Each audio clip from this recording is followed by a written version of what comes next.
Hello and welcome to GryphonArt.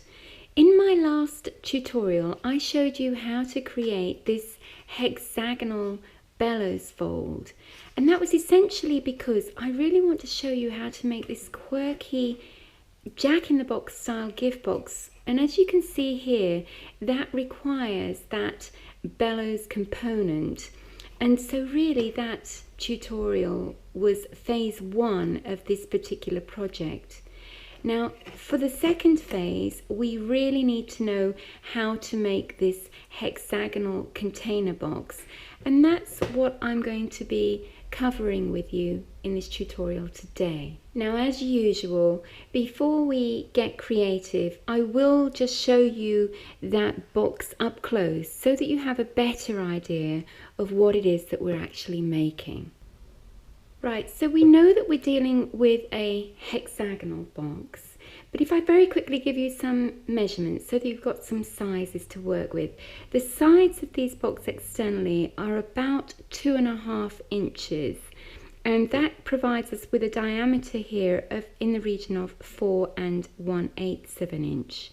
Now the external height here is 2 3/8 of an inch, so we've actually got quite a substantial size box here. This is also a sturdy box. The lid and the base have a double thickness of card on the sides, so this card is folded over here, which provides a nice soft edge to the edge of this lid, and you've got a similar thing going on here as well. So this is a soft edge and a double thickness of card.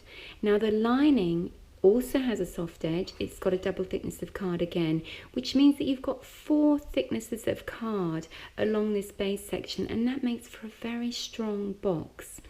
Similarly, you've got a hexagonal lining inside the box, a hexagonal lining for your base, and with the flaps that also form part of the base, you've got several layers of card on this base section as well. So again, that's strengthening the box base. So, you know, you've got a good strong box there with a nice close fitting flush lid. Now with respect to the lid, it is fitted with this Hasp type clasp. That's difficult to say.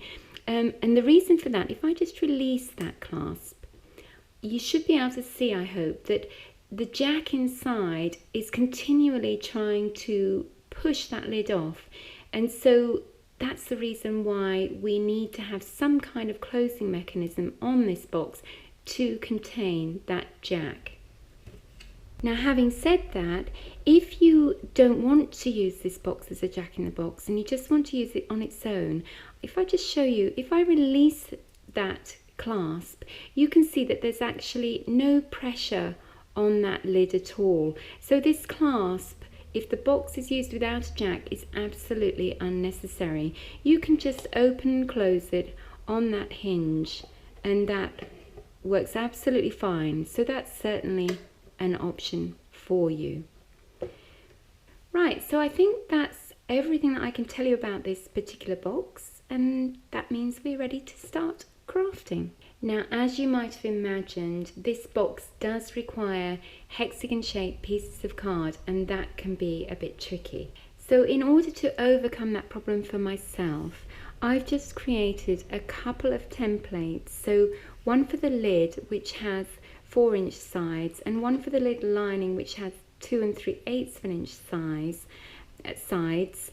And having cut those out of scrap pieces of card, I just carefully draw around them when I want to make one of these boxes, and equally carefully cut those shapes out, and then I know that my box is going to have a nice fit. Now that doesn't really help you out very much, so what I've done is I've created a PDF document that provides you with the exact sizes of hexagon that you need for the complete jack-in-the-box project. So if I quickly show you with this particular template, you can see that that fits on there nicely. So as long as you print this document off at 100%, you've got all the hexagon sizes that you need. I would advise that you transfer them to card, because you do need to be accurate when cutting out these shapes, and you know, the card is more likely to retain the appropriate shape that you need. So, but that's there. I'll put a link in the description area to that PDF document, which is downloadable from my website at gryphonart.co.uk. Now, whilst we're on the subject of templates, I've already cut out all my hexagons, but there are a couple of pointers that I want to make you aware of, just to make sure that you stand the best opportunity of ending up with a successful project. So if we take a quick look at this smaller hexagonal template, which forms the lid lining and the base lining, it's not been die cut, so it's highly unlikely, if I was to fold this shape in half along all these axes, it's unlikely that this shape would be absolutely symmetrical. So, but I actually need, particularly the two lining sections, to be exactly the same size when they're put together. So there's a couple of things that I do. First of all, when I'm cutting out my shapes, where I've got this little note here that says Jack in the Box style box, which identifies what the template's for, I always mark that same edge with front. So I know that this part of my template is what I've drawn around to achieve this side of the cutout. So that's one thing. So it always means you're not having to find out, where did I cut it out, which bit lines up and which bit is the best size first. So if you always mark one face that ties up with a section of your template, that takes that problem away. Now, we do have 3 of these, and 2 of the base plate itself, that's not really important.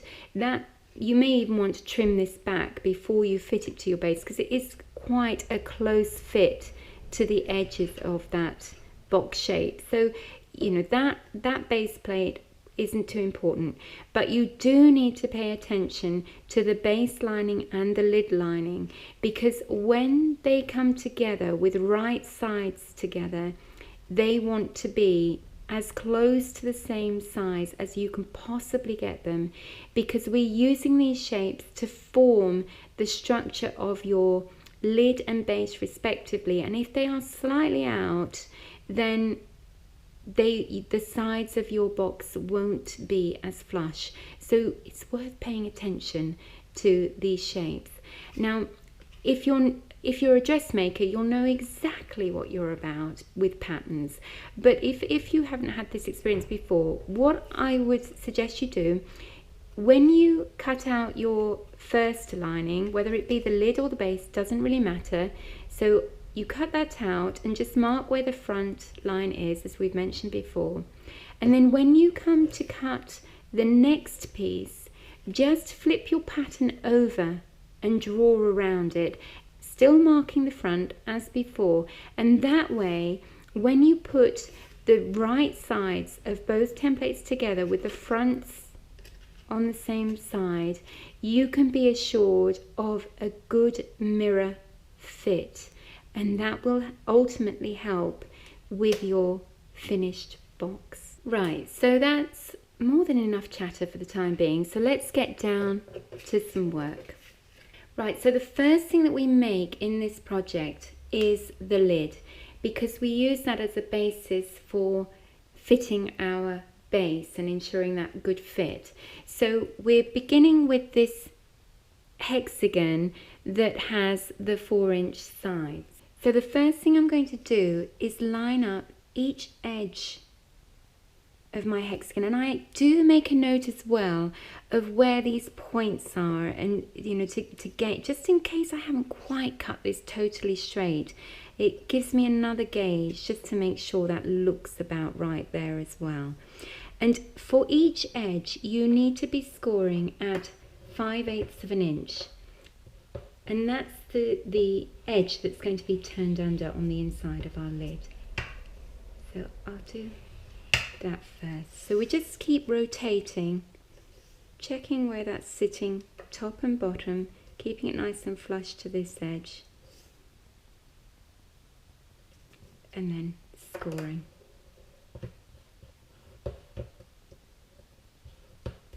Now this is going to be quite a long video, so I'll do one more and then I'll do the remaining ones off camera.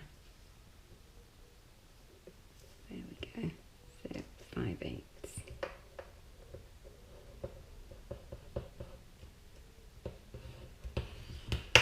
Okay, I'll just show you how that's beginning to look there. Okay, so I'll do the remaining ones off camera and come back to you then. Right, so that shape has now been scored at a 5/8 of an inch from that edge on all 6 sides. So that's the fold over section for our lid. The next thing that we need to do is find out where the edge of our lid is going to fall. And in order to do that, we're going to be marking a point. I've already done 5 out of the 6 to save time on camera. I don't know whether you can see. I'll try and... that one might be a bit better. There is a point just here that I've made with my pointed bone folder, and you do need some accuracy here. So if you haven't got a pointed bone folder, if you can find something like a knitting needle or something of that nature, just so that you can make a little dent in the card that you'll be able to see in order to line up your hexagon shape later. So it's those marks that I'm now going to show you how to make. So I'm using my self-heal mat, the grid on my self-heal mat, just to help me line everything up. So both of these points on the extreme dissection of my hexagonal shape now on the same line, and I can use the point where these two scoring lines intersect to further help me line everything up on either side as well, and that's what I'm going to do. So having placed that point on that grid line, without getting above it, I can see where I need to place the edge of my ruler. Just check everything's lining up. You do really need to spend time with this, because it's this accuracy here that's going to give your box that lovely finished look. So I've got that edge there, and I know that I need to measure into my hexagon shape at 1 5/8 of an inch. So 1 5/8. So at that point, I'm just going to make that dent in my card. And although you can't easily see them, I have actually done that at each of these sections. So there's now a little indentation, 1 5/8 of an inch in from this point on all of those sections. So at that point, I can take that cutout hexagon that I made for my front lid lining, and I want wrong side to wrong side. Now those points may not be in exactly the right place, and if they look way out on the first one, just twist it round until you can find the best fit, because obviously these two shapes have been cut out by hand, and there may well be a difference. There most likely will be a difference. If you haven't got one, then you've done extremely well. So once you're able to place this hexagon face down. Don't remember, you want to have the right side facing upwards. This is the fit that you're going to have. Once you're happy that it more or less fits within those corner dots, then you want to draw around this shape. You don't really want it to move at this stage, so I do tend to do it as far as possible without moving it. So at this point, you can ignore those dots. They were just put in place to give you a guideline for placing this template. It's the shape of this template that you're now concerned with. So without allowing it to move, you just want to draw around it with your pointed bone folder or knitting needle.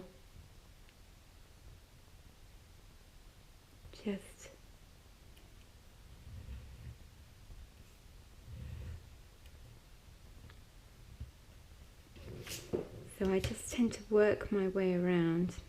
And you can put a new dot in as well, a new dent, if that helps you to find the edge that you're looking for. I'm going to work around.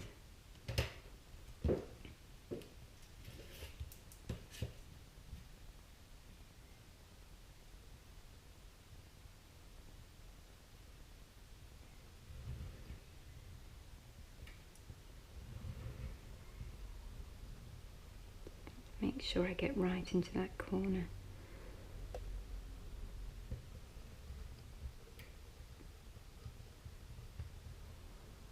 I'm using my ruler here just to get a straight line, but you know, you could just draw around your shape without using a ruler if you wanted to.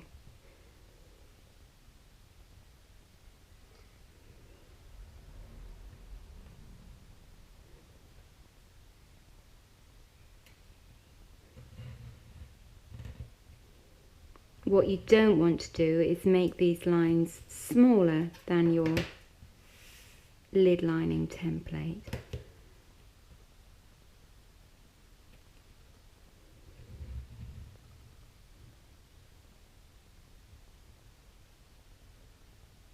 Takes a bit of time. How are we doing? See, that dot is actually there in this case, so I'm moving it to here because it's out.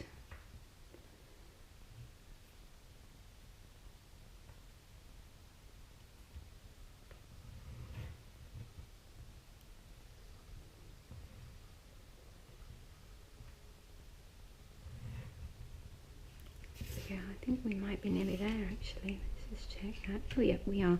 Now, before you release this template exactly from its space, just work around. You could have done this earlier if you like. I just like to work around, and I can find that one that says it's the front of the box. So again, I'm going to mark my lid section now with the word front. That will get covered up anyway. So it just means that, again, I'm matching up front face with front face, so I know exactly where this wants to go when I come to stick it in place. Now there's one final set of score lines that we now need to make, but before I get into that, I just wanted to reassure you that you don't need to be remembering all this. If you're not used to my videos, I do try and provide you with as much information in still clips at the end of the video so that you've got something to just refresh your memory. And in this case, I have got a, I don't know whether you can see that clearly, but I have got a template that shows you the pattern of these score lines. So there'll be a still at the end of the video and you'll have that reference point. So don't worry too much about trying to make notes at this stage. Right, so our final set of score lines are using these corners of this smaller hexagon shape that we've just created. So there is an order to things. And this time we're not working from our widest point on the hexagon, it's the narrower cross section. So all we're doing is, I do like to straighten things up on my grid as well. I'm going to use one corner of that hexagon, I'll show you once I've drawn it actually, and the other corner, just to line up those 2 points, those 2 corners with my ruler. And then what I'm going to do is draw from the outside edge of my hexagon, the large hexagon, to the point, the internal point of that small hexagon.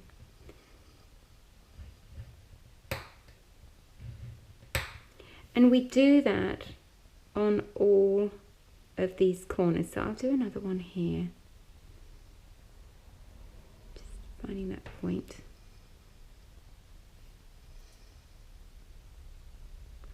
And you're not using your original points for this. You are using the corners of your actual lid template. So if any of your points moved, do ignore them. Just use your template shape. Right.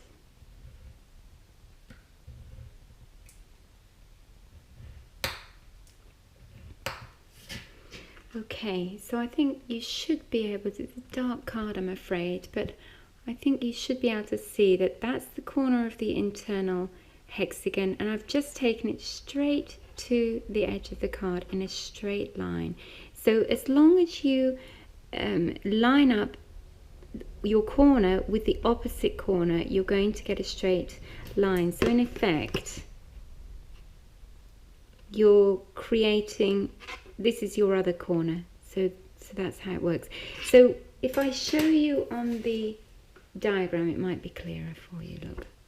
So it's just a question of drawing a straight line across each time, and what you're going to end up with once you've finished all of them is this sort of little V section here, the kite type section. So what I'll do another one to show you how that forms on those corners, and then I'll do the rest off camera to save time. So just making sure everything's sort of square as usual, taking that corner point on that internal hexagon, the lid template, and the opposite one, the facing one, and just, so I hope you can see where that ruler is positioned, and I'm just going to draw from the external edge of the large hexagon to that little corner of the smaller hexagon, and do that on both sides. And you just work your way around until you have this setup, this sort of kite-shaped setup on every single corner. So that's what I'm going to do off camera, and I'll come back to you when I've finished.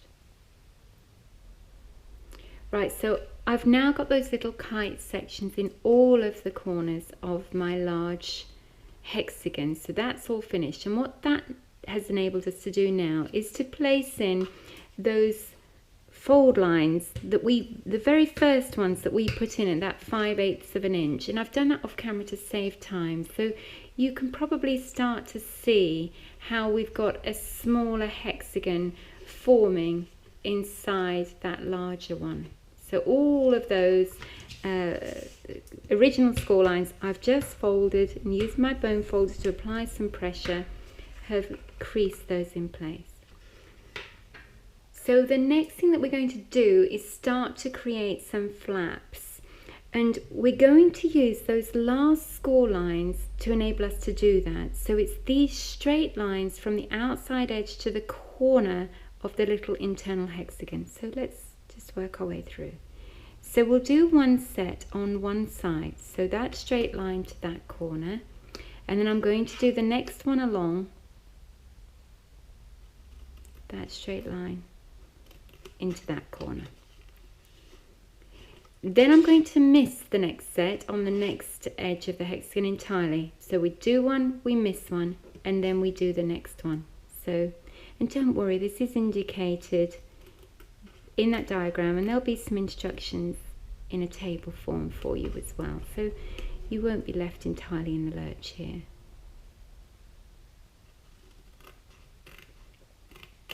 So that's the case, we've done that one, turn it, miss that one, do the last one. So we're just cutting along that straight edge.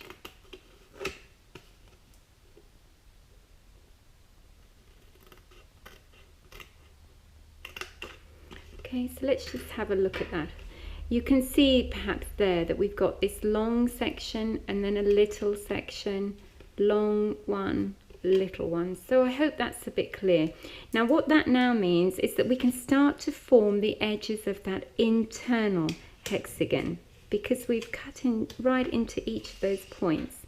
So it's just a case of folding and creasing along those score lines all the way around.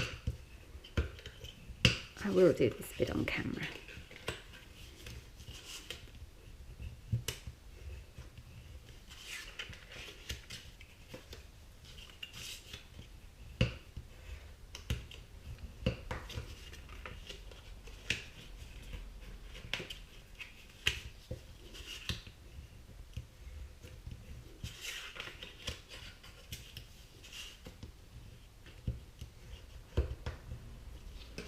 So you can now start to see how that's our lid section forming. But we have one last set of lines that we need to fold and crease. And on these large sections, so just ignore the little ones, where we didn't cut into those lines, we now need to fold and crease the remaining lines. So we just do those sets.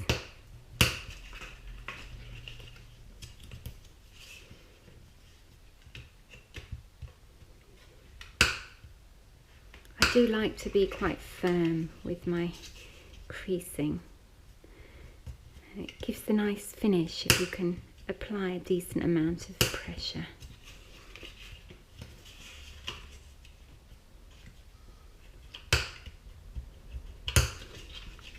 Last one.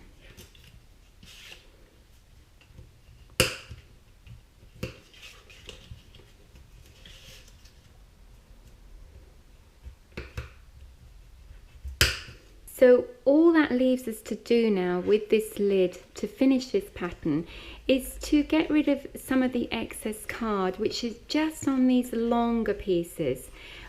All we're wanting on these pieces is this small section here to create a flap, allowing us to join the sides of our box together. So I'll do a couple and then I'll do the rest off camera. So all we're going to do is I like to remove all evidence of the fold lines. So I'm just going to cut through there like that. You can do this in one hit if you want, as long as you just make sure you leave the piece that you're needing for your flap. So just cutting in. So that's all that I need left on this long section here. So that's the before and an after in effect. So let's get this one done as well. So again, you can remove all evidence of the fold line. It will mean, particularly on some edges, that the flap's going to sit a lot more neatly. So it's worth getting rid of that fold line.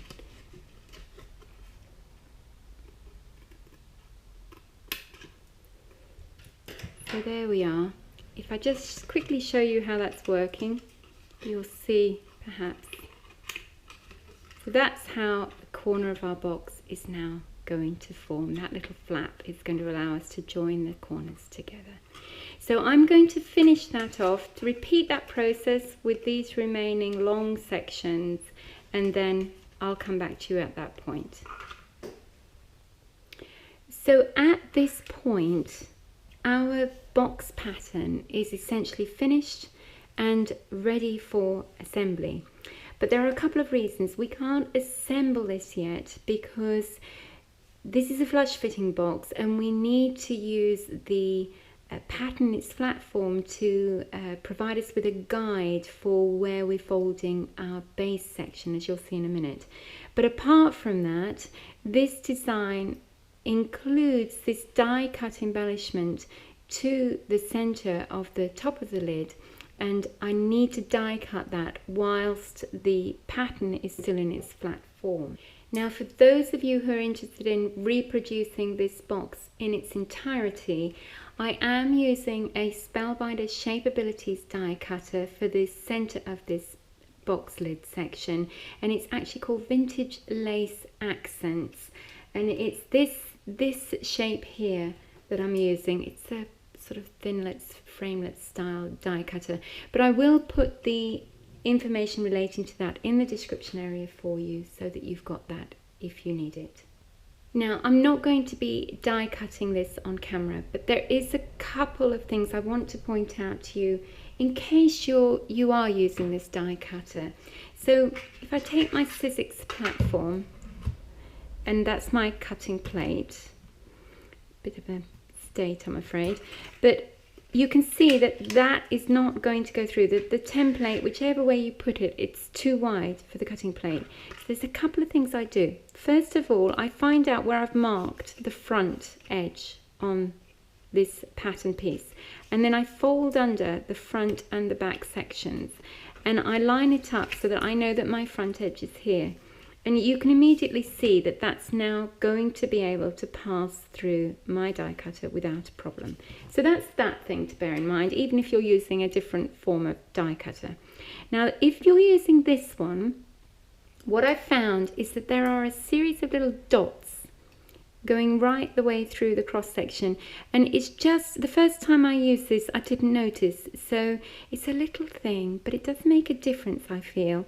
So if you get those dots and use them as a means of lining up front to back, so you know I've just sort of used this as a just by eye, I've lined it up, so I don't know whether you can see that, but so I'm lining those dots up that way, and then lining this set up across these other corner points as well, and that's just going to mean that that pattern sits nicely in the center of your box lid. So a couple of pointers that might be helpful. So I'll get that cut and then I'll come back to you at that point.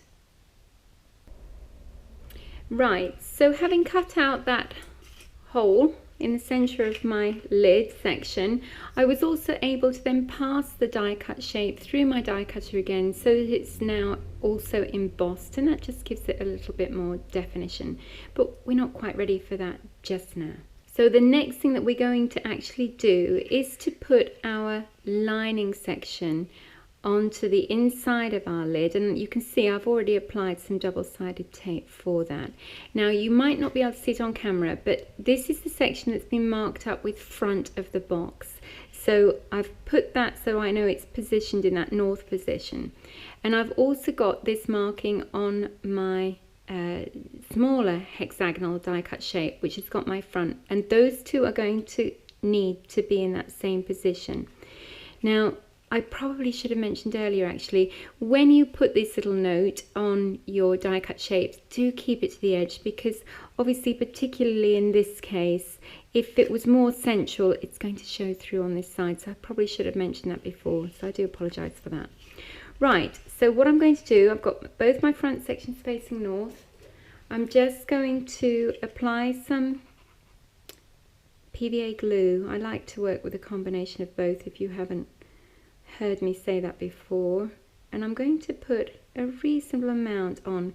I don't want this lid lining coming away, so put glue around there. And what I'm not going to worry if it goes over these fold lines, because I'm not going to be assembling my box lid just at this point, so it's got time to dry out, and I'd rather that lining was stuck in position, you know, securely along those sides. The other section I want to make sure we get a secure fixing is along this sort of squiggly edge where that die cut shape was cut out, because again I want the lining to stick to those internal points as much as possible. I don't want these little squiggly edges lifting at any point, so a good bond there as well. So that's why I'm applying the glue in those areas. Right, having done that, just quickly remove the backing tape from my double-sided tape.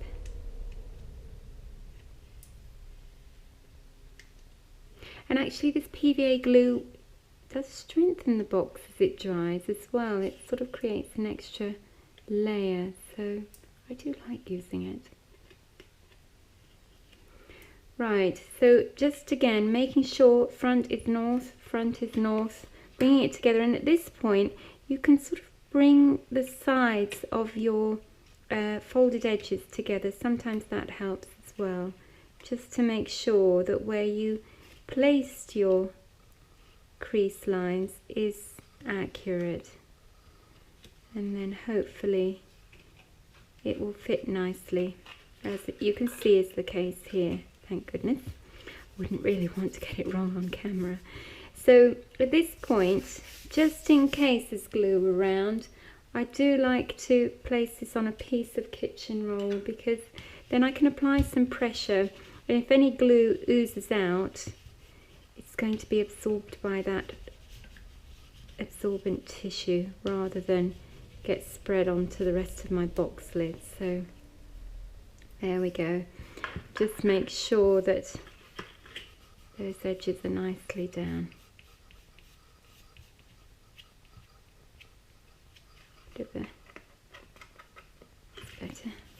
So there we go. So that's that bit sorted, and that leaves us with just replacing our die cut section to get that nice effect. Now, I always find that it is worth checking that the dry run works all right. This, because sometimes die cuts can stretch a little bit, and you know, as they come out of the dies, and it's just always worth trying. But I think that's going to be fine no matter how I place that. So I'll get on with gluing that next. Now, if you haven't seen me glue before, I do like to ensure that these have a good coverage of glue. I'm just going to put a piece of double-sided tape in the center section, because that will form an instant adhesion, which my PVA glue will not do. So it's worth having that, so that once it's in place I can make sure it's secure for the rest of the glue to dry out. So all I'm going to do here is coat this fairly liberally, all these little twiddly bits, with some PVA glue.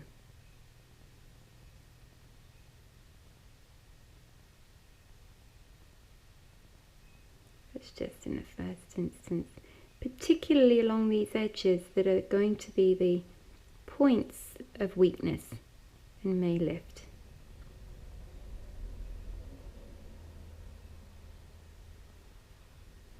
It's a bit of a patience game, but crafty people often have lots of patience.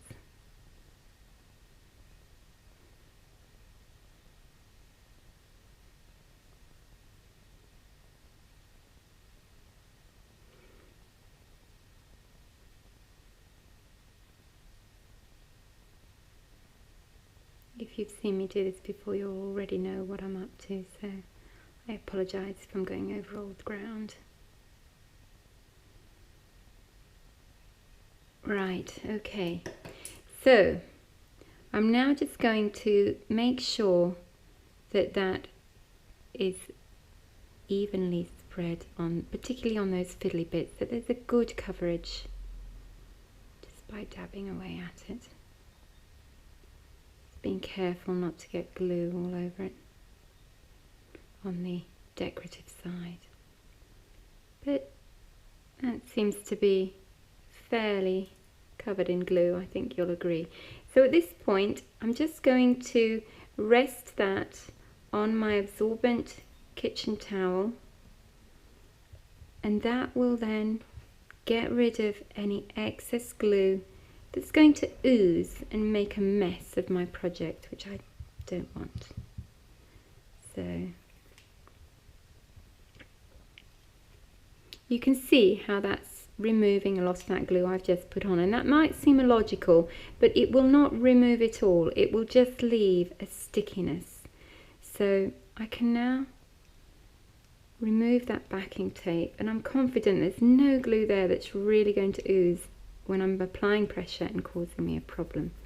Now, the other thing I will just note, in case you're using this die cutter, is that they do sometimes stretch once the glue has been added because of the moisture. So what I tend to do is not worry too much about the middle, but I just try and make sure, even if I have to bend them in place a bit, that all the edges are in place, because the glue, the die cut shape will shrink back once the glue dries, and you do sort of want that shape to be in the space that's created for it. And once you've got the outside edges in place, make sure they're secure, you can just work your way to the middle and apply the pressure there, and the whole thing sort of comes together. And that's basically our embellishment finished, and we're ready for the next phase. Now, there's still a couple of things that we need to do before we can assemble our lid. And the first thing we need to do is to sort out our box base and fit it to this lid. And I'm going to bring my scoring board back in here for that purpose, and hopefully you'll be able to see both sections. And if you've already cut all your components out, you'll have two smaller sections of card both the same width. 2 will be for your lining and 2 for your base. The box base is actually the shorter of the 2, so those are the ones that we're concerning ourselves with at the moment. Now there is a slight difference between the base back and the base front. I'm just going to shift this so you can see it. The first thing that we're going to do is score as usual on the wrong side of the card if there is one, and we need to score, just checking that actually, at 1/2 inch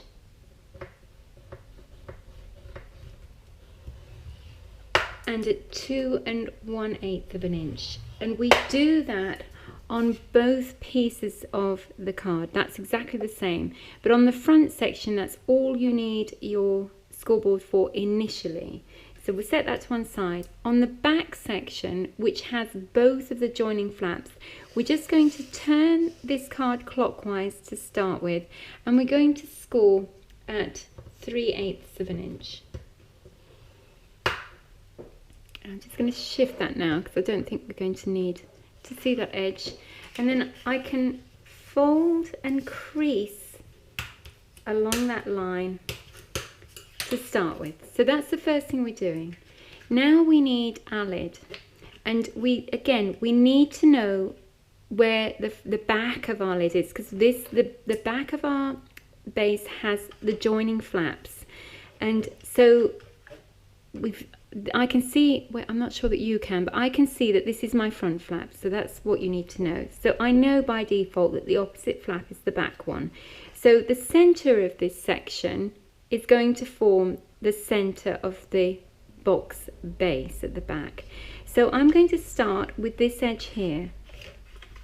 I'm just going to, and all I'm doing is, I'll have to do this on a flat surface, but all I'm doing is lining up these edges so that I can mark. So if I line up this fold with this fold on the box lid, I can see where the next fold needs to be there. So if I set this down on here, I hope you can see this. Just recrease that a bit. So I'm lining that up. So the fold on here, the base, is lining up with the fold that I can see on my lid. I'm keeping this section square against that edge as well. And then I'm just taking a pencil, which I've left. Just have to get that. Right, so I'm just taking my pencil then and marking where that next fold line is forming based on the crease that's on this lid. So once I've got that little tiny pencil mark on there, I'm going to rest that on a groove on my scoring board, ignoring the other fold line altogether. This just needs to be central to one of the groove, and as long as I keep this top edge tight against the top edge of my scoring board, I know that the line that I score will be square. So let's do that. So there we go, there's my first line, so that's my first fit.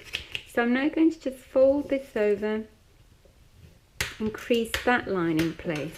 So let's check again. So that's the front of my box. I'm now dealing with the back section, so I'll lift the next flap up and I'm going to line up again just the corners, find out where that corner's falling, keeping these two lines together, the edge of the lid and the top edge of this base section, and just marking the next corner in, and then just repeating that process.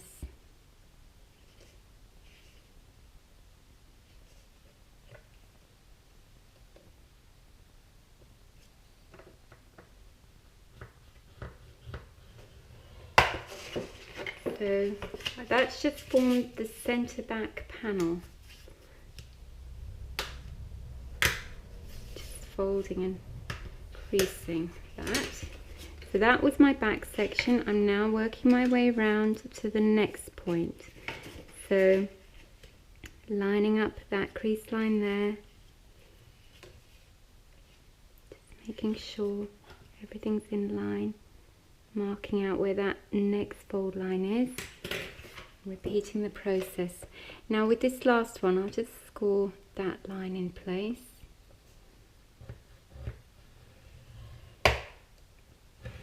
I'm also going to score another 3/8 down so that I have a second 3/8 of an inch flap, which will be used for joining the back and front sections together.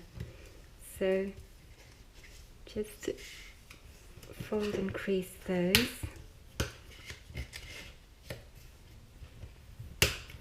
And then I'll just use my nice large pair of scissors just to trim that end bit off because it's not necessary. And that's essentially just made sure that you've got a good fit on the back, for the back of your box. It matches your lid. I hope you can see the logic in that. The first box, when I didn't do that, was an ill fit and it ended up in the bin. This method I've now tried with various thicknesses of card and it seems to work. So I am quite confident that if you employ that approach, you'll end up with a lovely fitting box. So that's the back section. Now we're just going to do exactly the same thing for the front. So I'm just going to work my way around.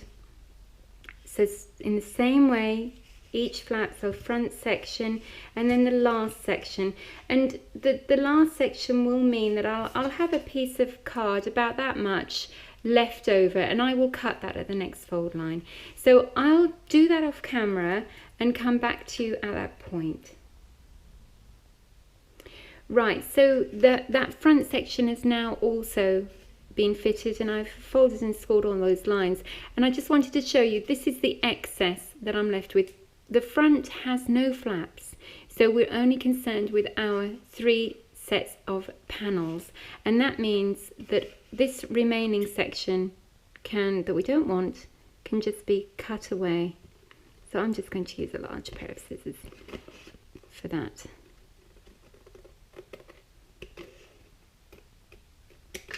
Right, so that's the unwanted bit. The other thing I just wanted to explain to you, the reason why I've designed this box to have both of the joining flaps on the back section, it's a little thing, but they do say it's in the detail. It's just that I think that it actually creates a better look when you've got that appearance looking down on that fold from the front than when you can actually see the join, which would be the case if the flaps, you know, weren't on the back. You get this join more visible. So I think because it's the front of your box, it's quite nice to just make sure that this edge from the front is going toward the back of your box. A little thing, as I say, but that is the reason why, if you're wondering. So we've now done all that we need to do that involves our lid. And so we can set these base sections to one side for the time being and return to our lid so that we can just get that finished off. So the one thing that's remaining before assembly is that we do need to fit this little clasp to the bottom edge of our lid. So that's what we're going to be looking at next. Now I am going to give you more information on these closing clasps, and because these, I don't know whether you can notice, but they've got these little prongs in the metal that once you've put them through your fixing holes, you just bend them and that secures the little clasp, and that's the same for both sections here. Now I've had these for over 10 years and I have scoured the internet high and low for a replacement for this, and I just can't find it. There's an awful lot of miniature hardware out there which is designed for dolls' houses and jewellery boxes and the like, but none of them have this sort of bendy prong setup. They all seem to be based on screws.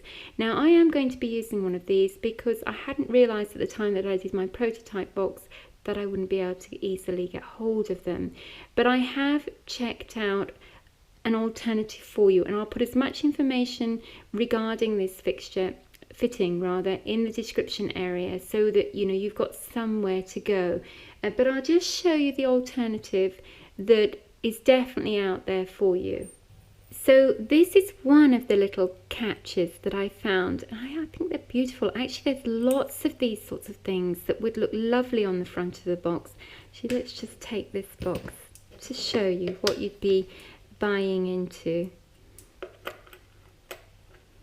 You know, you'd have that sort of arrangement, and I think that's absolutely lovely. But anyway, there we go, matter of opinion. Having said that, you've got these holes, but these are, and it's still two-part like the other one, but it's intended, they've supplied these minuscule little screws, and obviously that isn't going to work for our card project. So what do we do to get around that? This is what I came up with. I found these paper fasteners that they're like a split pin, if you've not come across them before, and I will give you the detail in the description area, that you can get them in all different colours. This is a mixture of metallic colours here, but you can also get them in, you know, pinks and greens and things. But if we take a couple of these out, just so that I can demonstrate. And again, you can get these in different sizes. So depending on what you buy into, you might need to buy the appropriate size paper fastener as well. But oh gosh, slippery little things.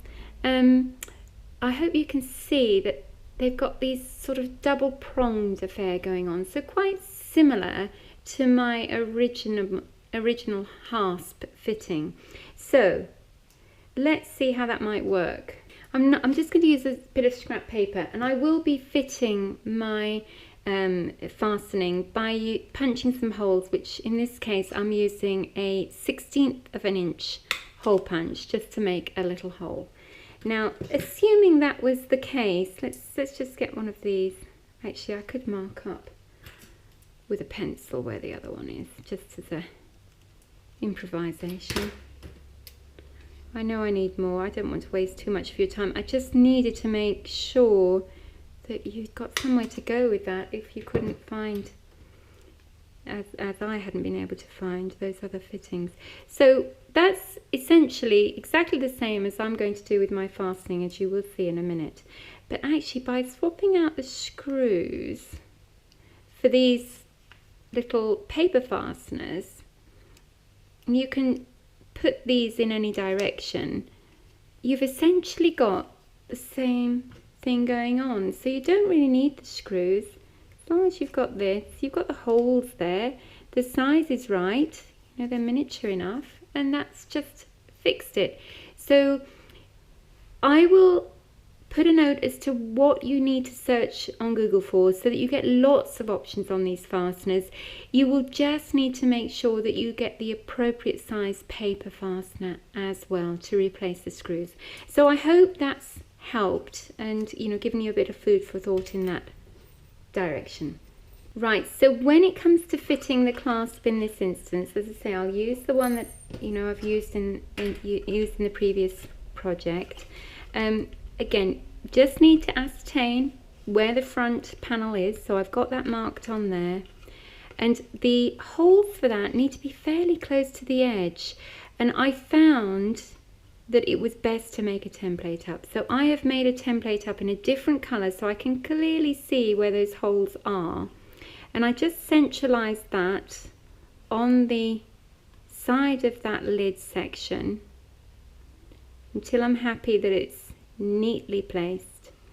And then I take my 1 1/16 of an inch hole cutter. I don't like doing this, I have to say. Always worried I'll get it in the wrong place. But anyway, I can then, it's difficult for you to see, but you can actually line the cutter up and sort of eyeball it, and you can see when that punch is going over that existing hole, because it's actually, you know, a darker space. So it's not easy when you're trying to do it on camera, but anyway, here we go.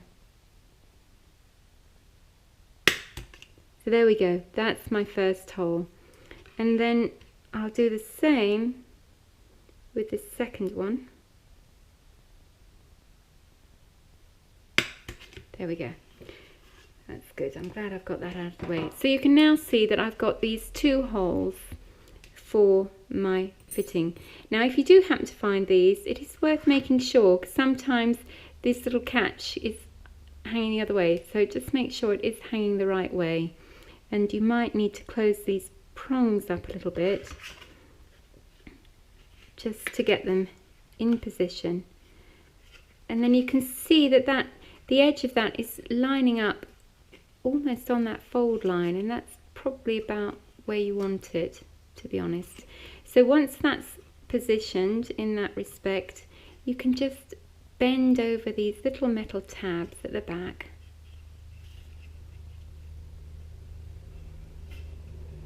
And there we have it. You've got your fastener ready to go on the lid at least. We'll do a similar thing for the base section. So we can now look at putting our lid together. Now in order to save time, because I use a combination of double-sided tape and glue, I'm going to put all the tape in place off camera, and that'll just save a bit of time. And so I'll come back to you once that's ready to go. Right, so you can now see exactly where the adhesion is going to go. So it's just on all of those sections there. And you could actually, it's as easy to put them on these flaps as these, because I'll probably apply the glue there. Probably would have been wise to have put the adhesion here, because I know the extent of where it's going to go. So that's just the point to note for the future. On the other side, so on the decorative side, I've just put a little bit of tape on these panel sections here, these little corner tabs, because we're going to need to have adhesion there. That gives you an idea of where all adhesion needs to be. Now in order to make life easy for ourselves, whilst we've got, you know, the ability to lay things flat, we may as well stick down these tabs, where the ones that have the flaps or these little joining tabs to them, because these tabs will be going underneath the adjacent sections and won't have anything underneath them. So we can put those down first. So I'll just apply a bit of glue in this case, just to show you. I'm sure this is straightforward enough for you to know what's going on. So I'll just do the one. Saves time. Right, so we'll just make sure I've got these edges down actually. There we go. So just a case of pressing those down and using a bone folder to apply some pressure. So I'll just do the same. You won't be able to apply as much pressure where you've got this clasp at the front, but you can, you know, you'll get around that, and you just need to do it above the board. And you can press down either side on the board a little if you want. So I'm going to do those remaining tabs, and I'll come back to you at that point. Right, so with those side sections now down on all those three sides, we can now look at drawing up the size of our box. And I do tend to work in pairs with these, because it just saves accidentally leaving one stuck out, and then you can't draw it in, which I'll show you. It's the last one when that's likely to happen. So just a bit of glue on both of these. And it is advisable, unless you've got really high tack double-sided tape, it probably is advisable to use the glue on these as well, because this lid is going up against a lining, and it's also having to deal with the strain of the hinge. You know, it does get a little bit of stress. It comes under a bit of stress, so it's a good thing to use glue as well. Now actually, look, I have put that double-sided tape in the wrong place. It should be on here, so I've got no choice. I've got to remove it, because otherwise it's going to be in the way of these flaps. So lesson learned there. Don't know why I put it there, but at least you know not to make that same mistake. And we're just drawing those edges up to that fold line. And we're not worrying about this tab as yet, that can get folded under later. So we just work our way around.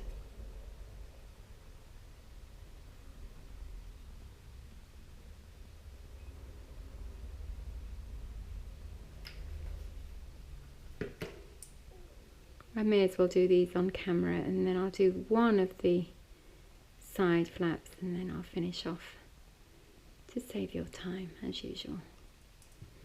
Okay, so there we go, backing tape removed again.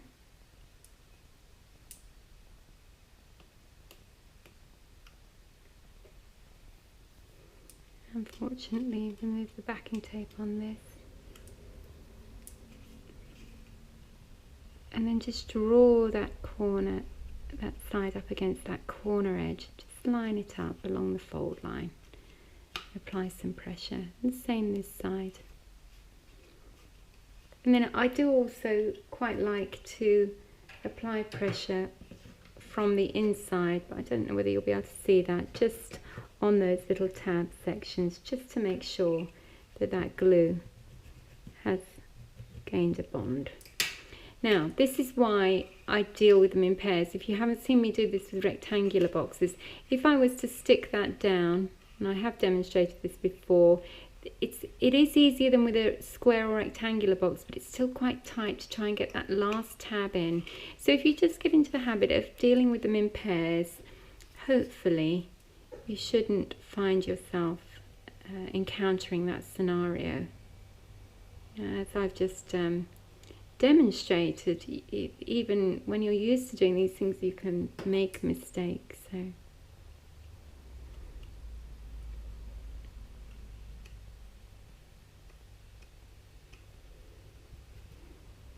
that's the last one.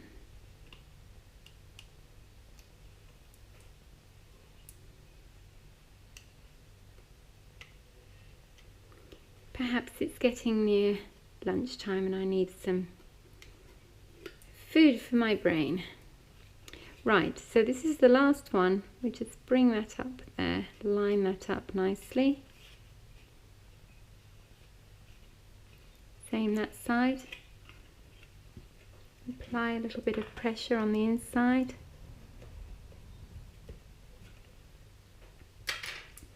And then all we're going to do now, I mean, ordinarily I'd have my double-sided tape there, but I'm just going to, with each of these individual ones, is to apply the glue and fold them under. So I will do one of them, and then the other two I'll do off camera. So here we go.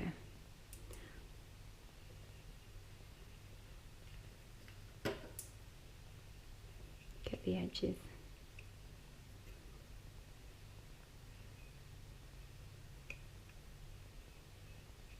It's reasonably straightforward, I think. So I'm just going to put that onto a flat surface and apply the pressure on the inside, just to make sure that's got a nice bond, and that can recrease that top edge again as well. So that's great. So I'll do this remaining two flaps and then I can come back to you at that stage.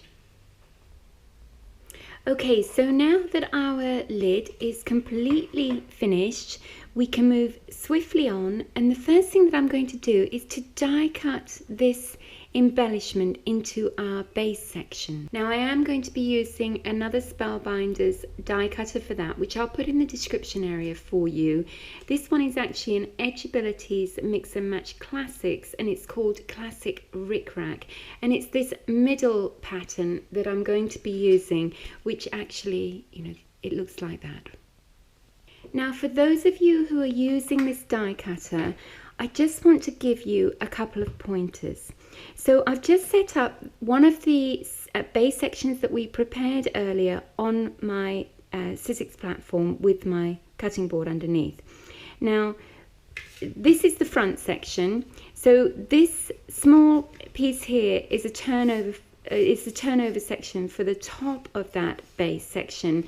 So this is our line that represents the bottom of our box. So this is where we're going to be placing our die cutter, as I have done here. Now what I'm doing is I want to make sure front and back that the pattern is nicely central. So if you can see here, I've tried to centralize up one of these patterns in the center of my box at the front and also at the back. So that's one thing that is worth you knowing. Now I'm hoping that you can also see here that this die cut actually extends beyond the edge of my card here, and I actually only want it to cut as far as that. And this is how I get around that problem. So I'm just going to move my card to the edge of my cutting board so that this is the last bit that is actually on the cutting board. This part of the die cut is off the edge. So that's the first thing that I do. When I place my other cutting mat over the top, I'm also going to make sure that that has moved a bit, but you'll get the idea, that is only just over, just bring that up there for you to see, so that the edge is just over that last hole where I want it to cut. I'm not going to set it over this very thin piece because that could bend my die if I haven't quite moved it far enough off that bottom cutting mat. But when I pass that through the die cutter, it will just cut to that last hole and it won't cut any of this. So that's just a little bit of extra information for you. So I'm going to get those embellishments cut out and I'll come back to you when that's sorted. So now that we've cut those holes in our box, we need to just cover the back of them with the contrast card. And that's what these 1-inch strips of card are for, but they will need trimming back. So if I do the back section here, all I'm going to do, that card really doesn't need to extend beyond the holes. So I'm just going to place that so I know it's going to cover the whole this end, and then I'll mark a point where it's covering the whole this end as well. Get a straight cut and just trim back the excess. So that's fine. Now the next thing I do is just put it in place, and if you fold this base section up, you can see where it's going to sit, and if you just draw a line across the top of the section, that's going to give you a gluing line, because you need to apply the glue to this section, otherwise the glue is going to show through the holes, which is probably something you would have sussed out anyway. So I'm just going to use my PVA. I'm not bothering with the double-sided tape in this particular instance.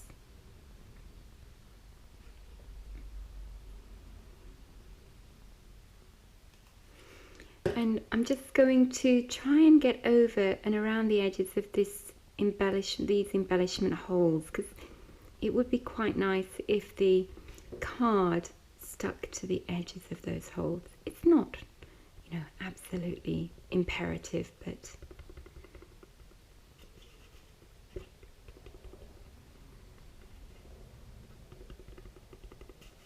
I didn't realise I'd left a thing in that one. There we go.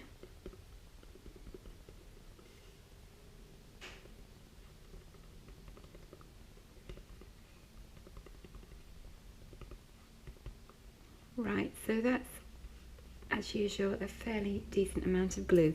So because there's a chance that might ooze onto the back of the box, again, I'm going to put my piece of kitchen towel down, take that section that I trimmed, again, just use the base to help make sure that it's positioning correctly, and apply the normal pressure. Just use a new piece of towel there.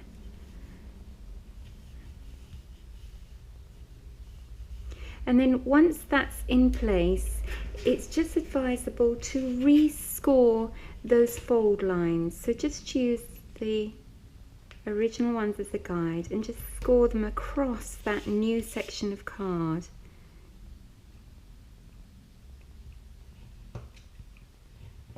And then you can just gently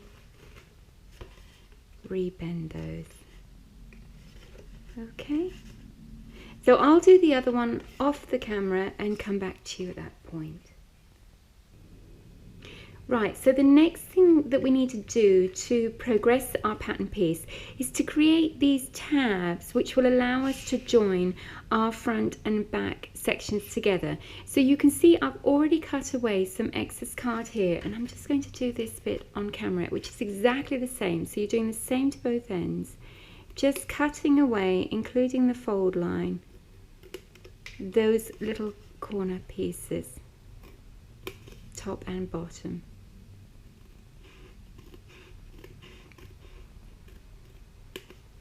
And that just leaves us those tabs.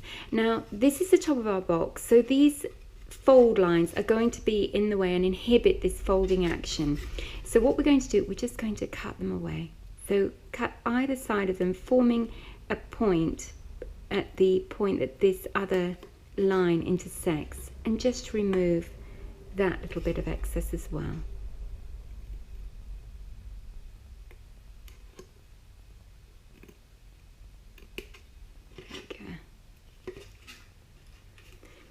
Now these will form our base flaps, so these fold lines are not going to inhibit the action at all, so we can just cut down the center of that fold line in this instance.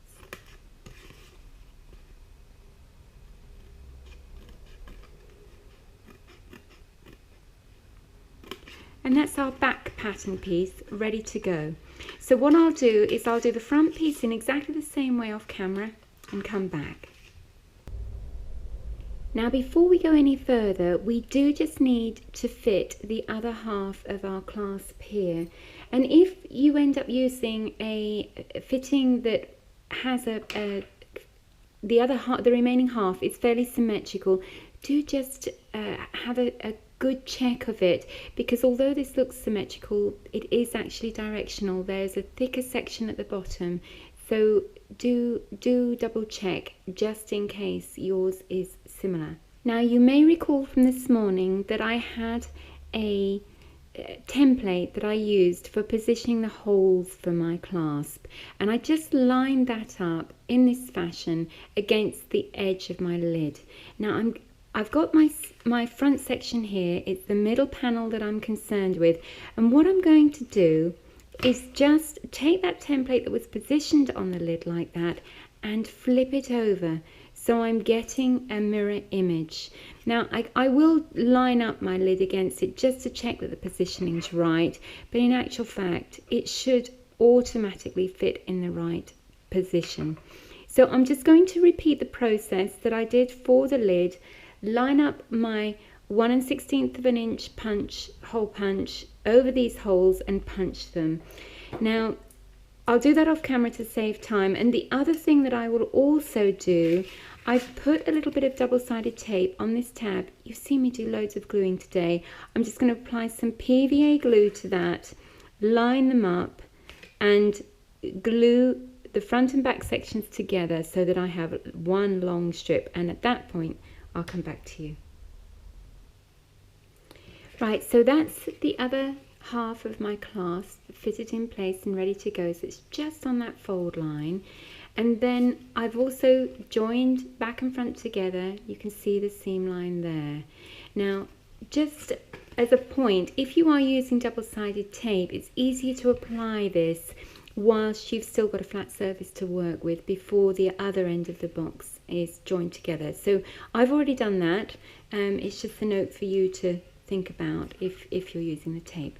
So I'm just going to now join this last tab with on the back with the front section, just for the benefit of those who haven't seen me join the sides of boxes before. Now in this instance we're dealing with the decorative side of the box, so I don't really want any glue protruding beyond that fold line there. So all I'm going to do is put that glue on that side. I can remove the double-sided tape in preparation as well. And I'm going to put a little bit of glue along this edge as well. So that will just catch it along that fold line without, marking the front of my box. So that's just another tip. It's an overlapping technique that works pretty well. So once that's done, it's just a question of marking up the fold lines, and I tend to push the edge, the blunt edge, against the crease of that fold line that's adjacent to the joining flap. So once that's in place and you're happy with it, you can lay that down on a flat surface as usual, in the usual way. I'm sorry that you can't see in there, but it's just a question of applying some pressure along that join in order to form a good bond. So there we are. We've now got a tubular section for our box. The next thing that I'm going to do, and I'm going to do this off camera. You've seen me glue so much today. So I'm just going to apply some glue in the normal way to each of these tabs and glue them into position, and that will start strengthening up the box. At that point, I'll come back to you and we can start looking at putting the base together. Right, so that's now sorted out all those top edges, and we're beginning to strengthen our box here, and we can now turn our attention to the base. So I'm going to keep an eye on my front section, so I'm going to put that facing me. I know that's my front flap, and you can see that I've applied double-sided tape to all of these flaps on the inside, so on the wrong side. At this point, our second hexagon comes into play, and where that's marked up front on the wrong side, so this is the decorative side, we are going to place that and glue, or at least make sure that that is adhered in place onto that front flap.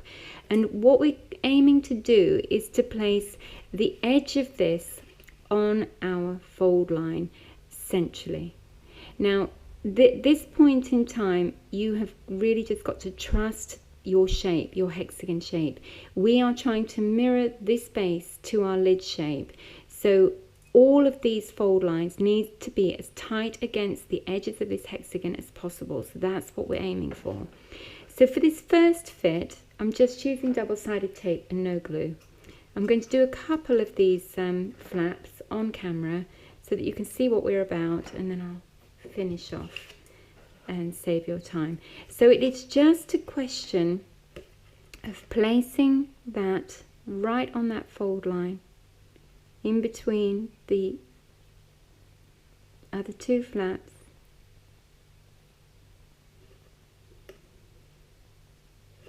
There we go. And then just applying some pressure to make sure that's in place. So that is going to end up on the inside of your box, and all the flaps will go on top of it. So you can start to see how that's shaping up.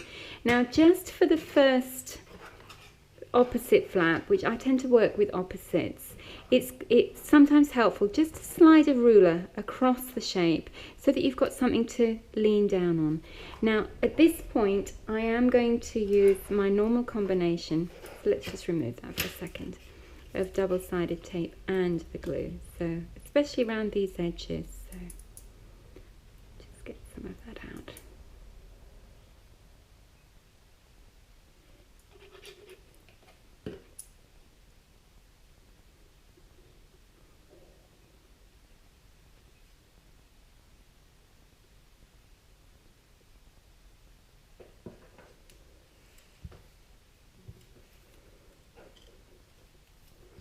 So just remove that backing tape. This first one is the most awkward. Once you've got the first two down, you'll be away. So I'll just pop my ruler across there to give me some stability. And you just need to trust your shape, you really do. Just remember, just look to see where everything's lining up and push that edge against the edge of the shape that you're working with.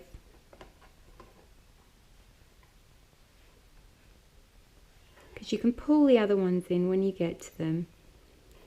And then when you're confident that it's positioned correctly, you can just glue it down. And then we'll just turn that over and apply pressure.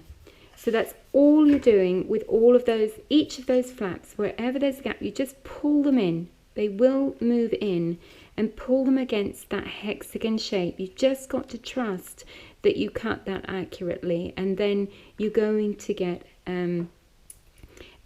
hopefully a mirror image of your lid.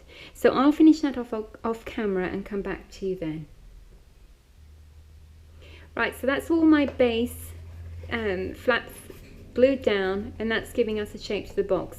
Now if you've been tempted at this stage to line up your box shape with your lid shape and you find that there's a slight discrepancy in the angles, don't worry about it.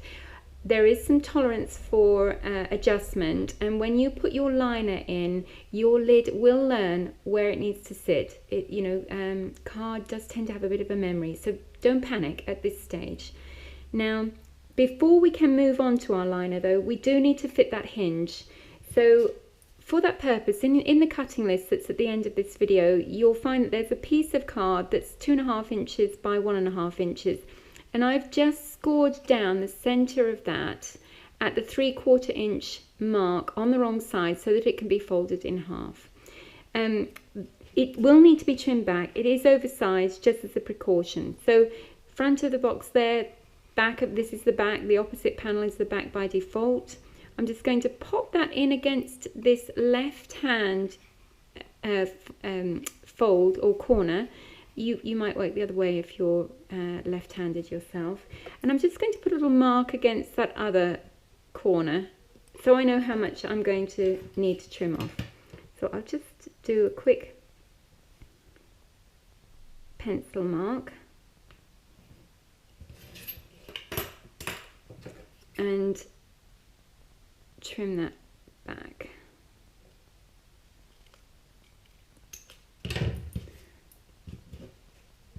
At that point I can fold this in half and create a nice crease along there.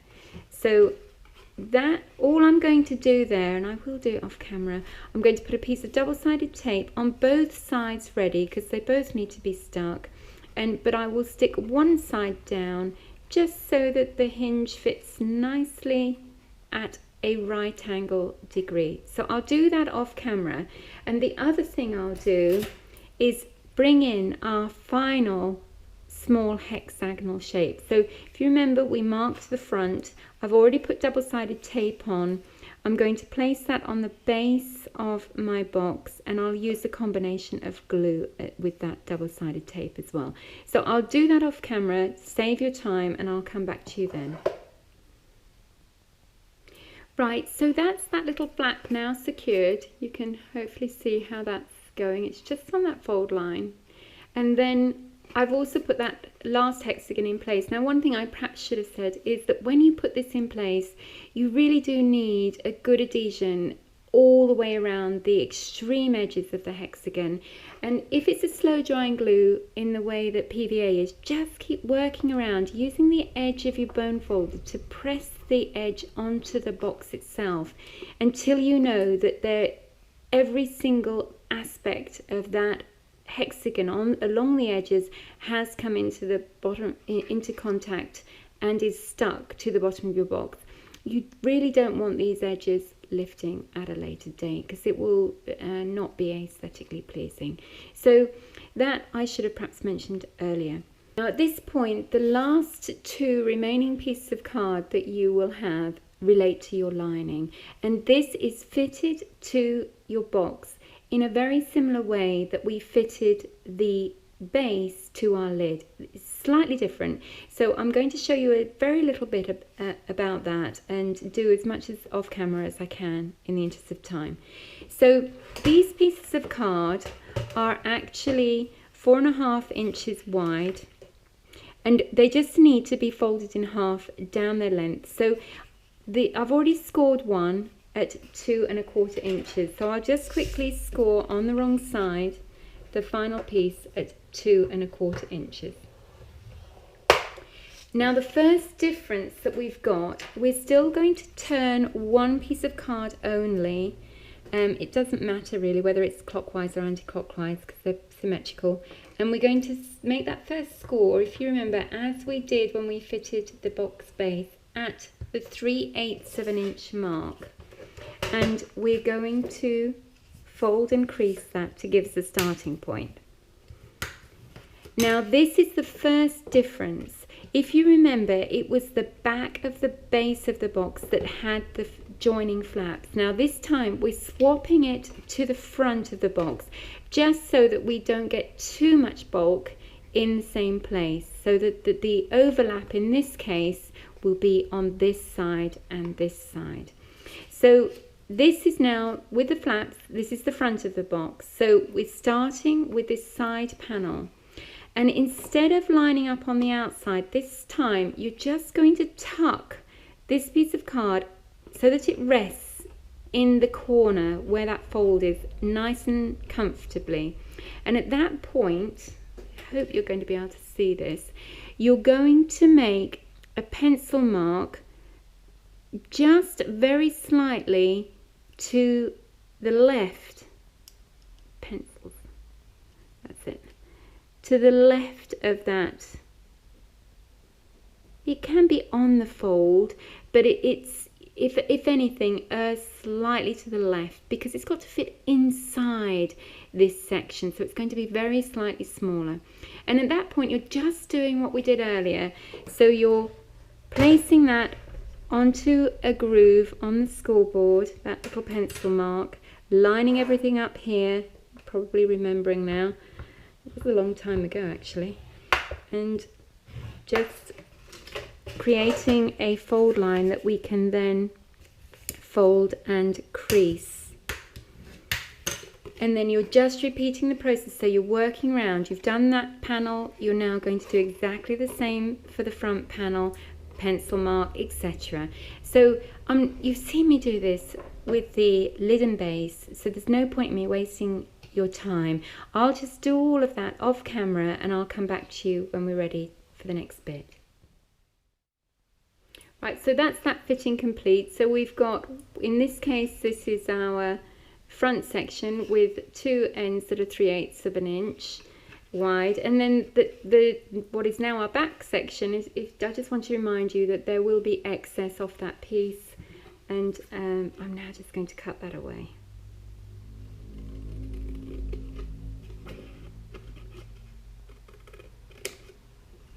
So we now need to prepare this front piece in a similar way to that we did for our base. So I'm just going to start it off just as a reminder for you.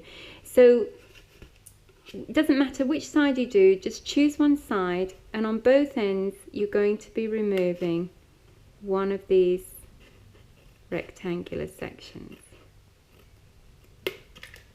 So I will do that to this one as well.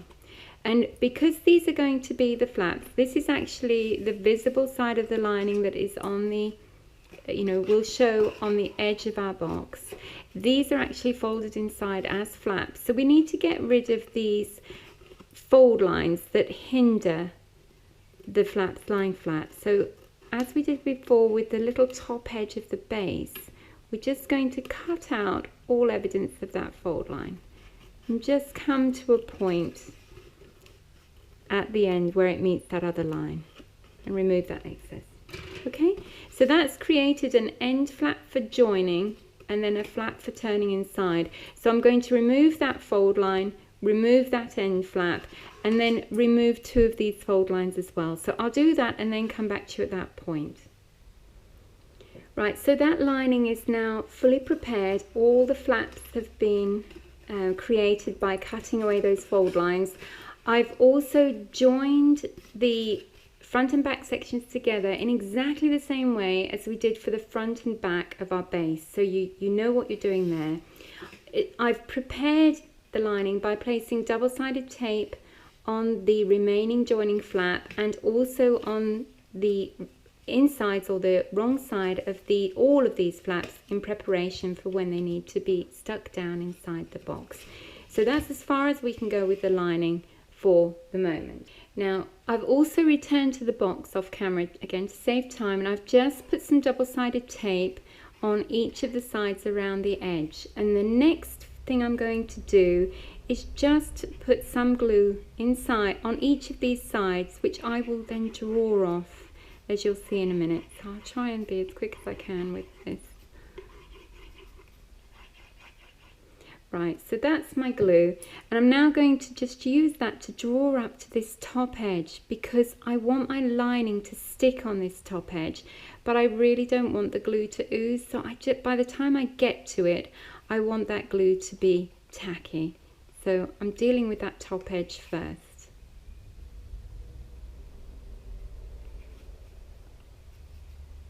just all the way around.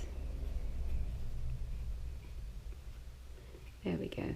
So I can now start working on this bit inside, and halfway down is probably enough actually, as long as you get into these corners so that when the lining goes in, it sticks on those corners and that will brace it. So just working your way around again.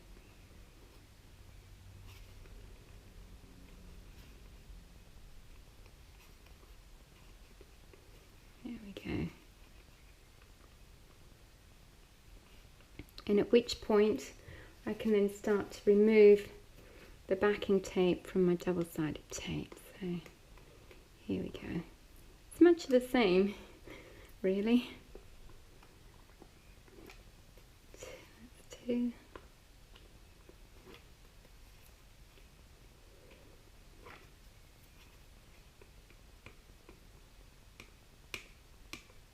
Oh, stubborn one. Come on. Try the other end. Better.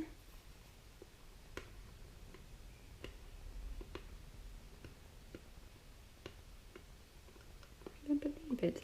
2. There we go. Right, so that's all my double-sided tape removed. Now, we can now look at putting our lining inside. So what we're going to do, we're going to curl this lining section up with so that the tab, the final fixing tab, is on the inside. So we're just going to not, bend it in any way, but just sort of roll it around so it forms a shape that's manageable. We know that this is actually going to be this back section. The first section that's going down is the back section. So just give that a little bit of thought, and then once you're sure that your positioning is right, you're just going to put that in the bottom of your box and deal with a section at a time. So make sure it's reaching the bottom of your box, and then when you're sure, you can just let that double-sided tape do its work. And you can just work your way around then, dealing with a corner at a time, just to get that lining into position. Now once you know that you're there, you can use your bone folder in the normal way just to apply some pressure all the way around so that those top edges get some of that glue. The only one that's a bit awkward is that front one where you've got the clasp in the way, but just do the best that you can. I'll just work my way around quickly. Okay, so that's all in place now, and you can pop these tabs down, and that gives us access to this final little flap. Go around on the inside a bit as well. And what we can do there, I'm not bothering with any double-sided tape here because these flaps will cover it. So I'm just going to remove, sorry, I'm not worrying with any PVA glue. I'm just going to use the double-sided tape, which I've put in place. And there we go, that's the backing off. So just make sure that it's a neat join here on the outside. There we go. And then again, you can apply some of that normal pressure with your bone folder. Just make sure that's caught all the way down. Now, that then leaves these flaps, before we're dealing with our hinge, it just leaves these flaps to be glued down in the same way that those little flaps got glued down on our base section. So I'm not doing that on camera, it's a waste of your time. I will sort that out and come back to you when I've finished. Right, so that's now our box base and our box lid complete. We just need to join the two together. So I'm just going to tuck that hinge up for the moment, and so that we can have a look at the fit. And I think if we just line back and front up, tucking that hinge in, I think you can see that that is a good fit. It's a lovely fit. So that won't actually come, that lid won't actually come on and off as easily once the hinge is in place, because it's having to go on and off at an angle. But once you've got that lid in place, you can work on that.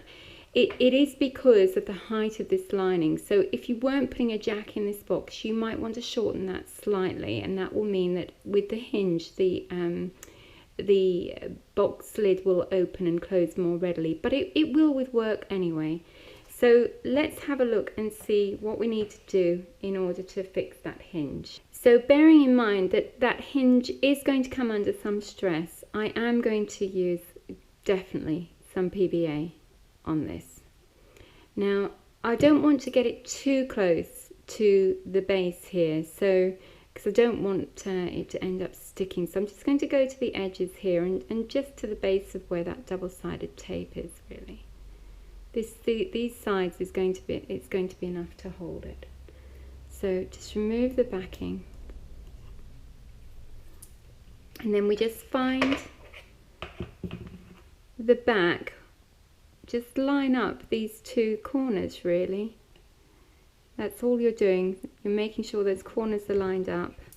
I don't know which way is best to do. It's a little bit awkward, but once you're sure that they're nicely lined up, you can just let that double-sided tape take a hold. Double check it. Oh, it's just come off.